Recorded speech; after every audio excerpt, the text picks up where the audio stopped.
அறிவே இல்லை அந்த கடைக்காரனுக்கு. இதுக்கப்புறம் அந்த கடைக்கு போவே கூடாது. ஓவரா பண்றான்ல. என்னடி கடைக்கு போயிட்டு வீட்டுக்கு தேவையான பொருள் வாங்கிட்டு வரணும் போயிட்டு வெறுக்கு பைய கீழே போட்டு யோசிச்சுக்கிறதோ? மாமா அந்த கடைக்காரன் என்ன கேட்டான் தெரியுமா உனக்கு?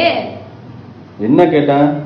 அதெல்லாம் சொன்னா நீ டென்ஷன் ஆகி அவனை போய் அடி அடின்னு அடிச்சு போட்டுருவோம் மாமா. அப்படி என்னடி கேட்டான் சொல்லு, என்ன பிரச்சனை?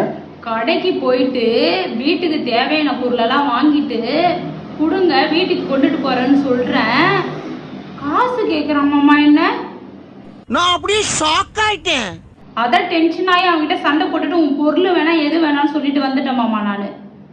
என்ன மனுஷன்? ஏண்டி காசு இல்லாம எவன்டி பொருள் தருவான்?